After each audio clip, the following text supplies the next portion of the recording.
कि नावाही बसावा कमड़ावा कराई उसावा के चार छवाई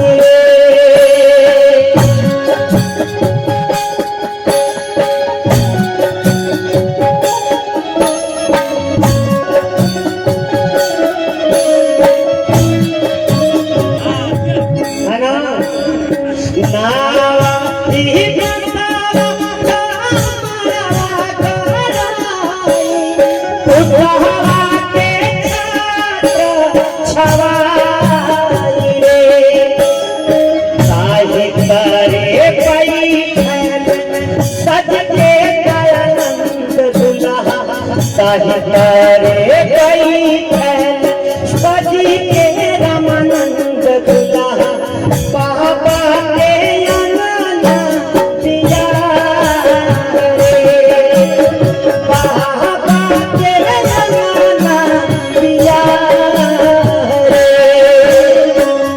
आदरणीय श्रद्धेय बलवंत भैया की तरफ से आशीर्वाद है 500 रुपया बहुत बहुत प्रणाम स्वागत जय हो।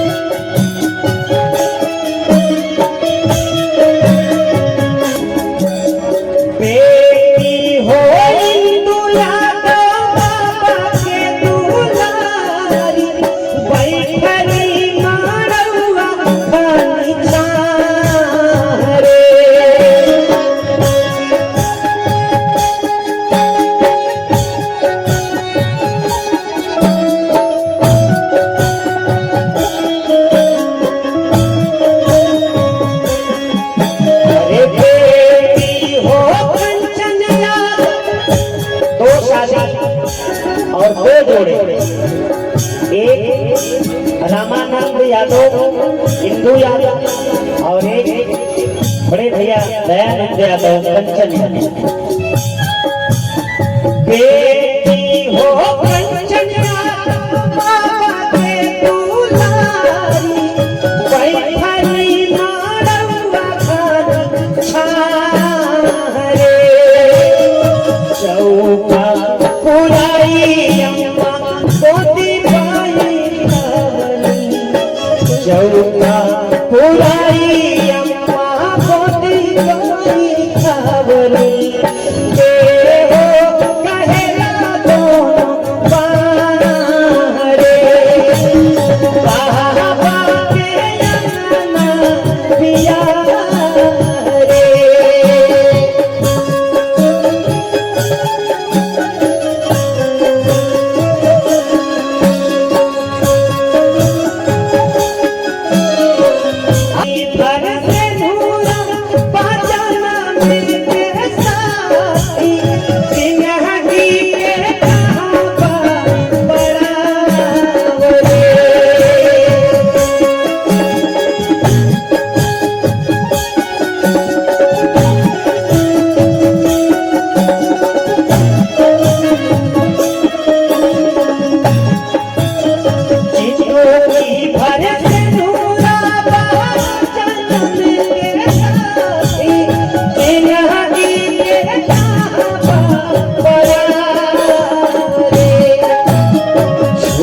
गई संघावा के सखिया सहेलिया छूटी गई संघावा के सखिया